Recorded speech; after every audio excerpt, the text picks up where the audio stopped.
சத்குரு ஸ்ரீ ஷீரடி சாயி சரிதம். ஓம் Sairam. GopuramTV.com நேயர்களுக்கு என்னுடைய அன்பு வணக்கங்கள்.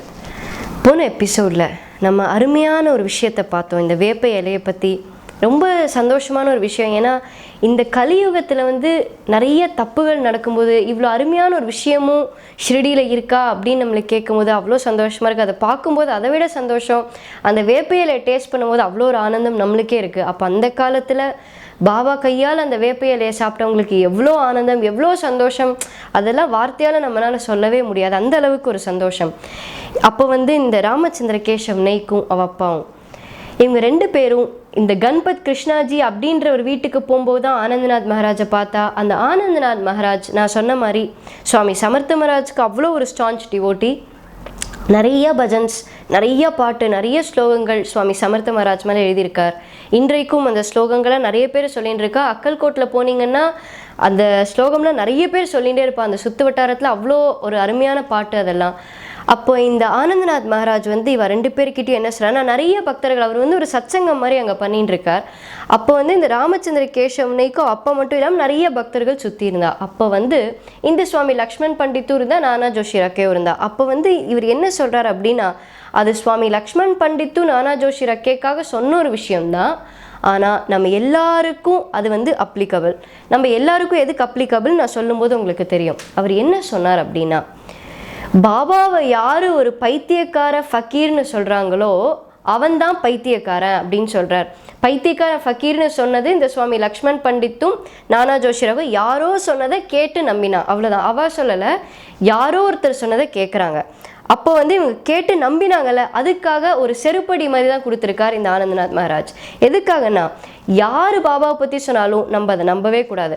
பாபா என்ன சாதாரணமான ஒரு மனுஷன் தான். எனக்கு தெரிஞ்சு என்கிட்ட நிறைய பேர் சொல்லியிருக்கா, பாபாவை எப்படி நீ தெய்வம்னு சொல்லலாம், அவர் ஒரு மனுஷன் தானே.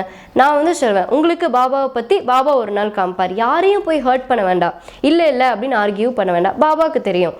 அப்போ இந்த ஆனந்தநாத் மகாராஜ் என்ன சொல்கிறார் அப்படின்னா, யார் ஒருத்தன் பாபா பைத்தியக்காரன்னு சொல்லலாம் அவன் தான் பைத்தியக்காரன், அவனை ஃபக்கீர்னு சொன்னால் அவன் தான் ஒரு பிச்சைக்காரனாக இருப்பான் வாழ்க்கையில். இது மட்டும் இல்லை, யாருக்கு வாழ்க்கையில் இந்த ஆன்மீக குறிக்கோளை அடையணும் அப்படின்னா அவன் பாபாவுடைய பாதுகையை கம்ப்ளீட் சரண்டர், பாபாவோட பாதுகையை கெட்டியாக பிடிச்சிண்டு அந்த சரணாகதி அடைஞ்சிட்டா போகிறோம், பாபா காப்பாற்றுவார். இதற்கும் அவர் சுவாமி சமர்த்த மகாராஜோடைய டிவோட்டி. ஆனால் அவர் என்ன சொல்கிறாருன்னா, இவர் பாபா அவருடைய அடுத்த அவதாரம் தான். ரெண்டு பேருக்கும் எந்த விதமான வித்தியாசமும் இல்லை, அந்த ஃபார்மில் தான் வித்தியாசம். பாபாவையும் பார்க்குறதுக்கு வித்தியாசமாக இருக்கும், இவங்க ரெண்டு பேரும் சுவாமி சமர்த்த மகாராஜ் அந்த உருவம் தான் வித்தியாசம். ஆனால் இந்த அவதாரங்கள் அடுத்த அவதாரமுக்கு அந்த ரெண்டு பேருக்கும் எந்த விதமான வித்தியாசமும் கிடையாது. அதனால தான் அவர் சொன்ன ஒரு விஷயம் நம்மளுக்கும் அது அப்ளிகபிள்.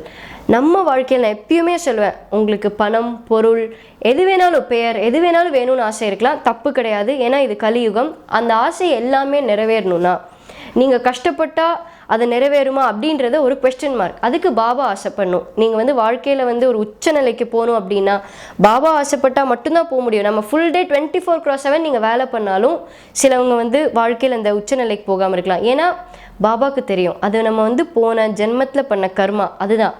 அப்போ இவர் சொன்ன அந்த விஷயம் பாபாவை கெட்டியாக பிடிச்சிக்கணும், அதுதான் இவர் சொல்கிறார். இந்த ஃபுல் ராமச்சந்திர கேஷவ் நெய்க் இந்த கதை, இந்த ஆனந்தநாத் மகாராஜ் இவங்க மூலமாக நம்ம என்ன தெரிஞ்சுக்கிறோன்னா சிம்பிளான விஷயந்தான். ஒன்று, பாபா கம்ப்ளீட் சரண்டர் பாபா கிட்ட, அவருடைய பாதுகையை கெட்டியாக பிடிச்சிக்கணும்னு நான் சொன்ன மாதிரி. இந்த நவவிதா பக்தின்னு சொல்லுவாள், அதை பற்றி நான் கண்டிப்பாக பின்னாடி பேசுகிறேன். ஆனால் இந்த பக்தி எந்த விதமாக வேணாலும் இருக்கலாம். நீங்கள் பாபாவுக்கு ட்ரெஸ் மாற்றி அலங்கரித்து பார்க்கணும் அப்படின்னு நினைக்கிறீங்களா, அப்படி பண்ணலாம்.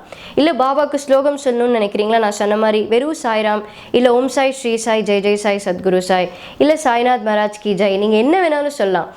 இல்லை சுவாமி சமர்த்த மகாராஜ் கி ஜெய், என்ன சொல்கிறீங்களோ அந்த உண்மையான பக்தியோடு சொன்னால் அந்த பக்தி உண்மையாக செலுத்தினா போகிறோம்.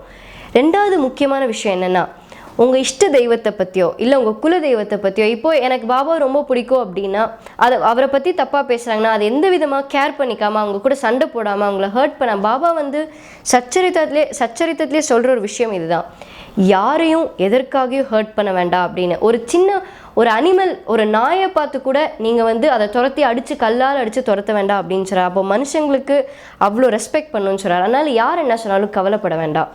இந்த விஷயம் எல்லாமே அதே மாதிரி முக்கியமாக தெரிஞ்சுக்க வேண்டிய விஷயம் என்னென்னா, நீங்கள் இந்த அவதாரத்தில் எந்த விதமான கன்ஃபியூஷனும் உங்களுக்கு வேண்டாம். நான் சொன்ன மாதிரி இந்த ஸ்ரீபாதா ஸ்ரீ வல்லபாலேருந்து, நரசிம்ம சரஸ்வதியிலேருந்து, மாணிக்க பிரபுலேருந்து, அக்கல்கோட் மகாராஜ்லேருந்து எல்லாருமே ஒன்று தான்.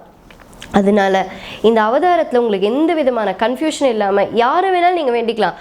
தயவு செஞ்சு அடுத்த வாட்டி நீங்கள் ஷிரடி போகலாம் அப்படின்னு பிளான் பண்ணிங்கன்னா கண்டிப்பாக அக்கல்கோட் போய் அக்கல்கோட் மகாராஜ் நம்ம சுவாமி சமர்த்த மகாராஜை நீங்கள் கண்டிப்பாக பார்க்கணும். கிட்டத்தட்ட ஒரு 300 கிலோமீட்டர்ஸ் டிஃப்ரென்ஸ் இருக்கும் இந்த ஷிரடியிலேருந்து அக்கல்கோட்க்கு. கண்டிப்பாக அவரை போய் பார்க்கணும். அவருடைய சமாதியில் நீங்கள் பார்த்து வேண்டினீங்கன்னா அவ்வளோ பாபாவுக்கு அவ்வளோ சந்தோஷமாக இருக்கும், சுவாமி சமர்த்த மகாராஜ்க்கும் அவ்வளோ சந்தோஷமாக இருக்கும்.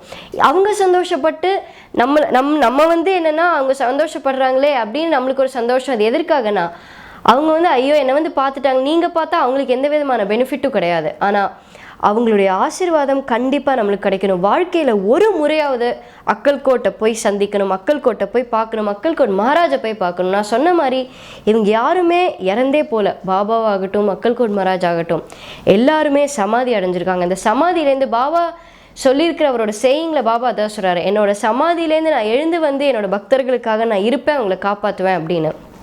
அதனால நம்ம நிதர்சன வாழ்க்கையில் நம்ம என்ன வேண்டினாலும் பாபா நம்மளுக்கு கொடுப்பார். நீங்கள் எந்த விதமான வேண்டுதலும் வச்சுக்கலாம்.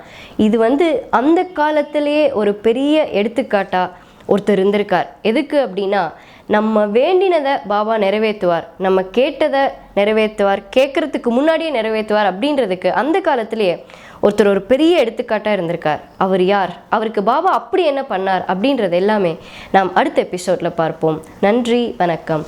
ஓம் சாய்ராம்.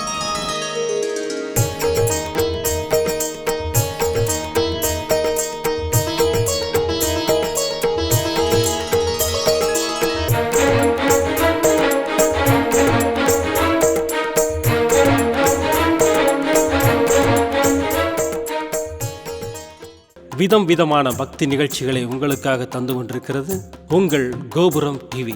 உங்களுக்கு பிடித்த நிகழ்ச்சிகளை லைக் செய்யுங்கள், உங்களுக்கு பிடித்த மாணவர்களுக்கு ஷேர் செய்யுங்கள். மேலும் சப்ஸ்கிரைப் செய்வதோடு மட்டுமல்லாது அருகில் இருக்கும் பெல் பட்டனை கிளிக் செய்து கோபுரம் டிவி நிகழ்ச்சிகளை உடனுக்குடன் தெரிந்து கொள்ளுங்கள்.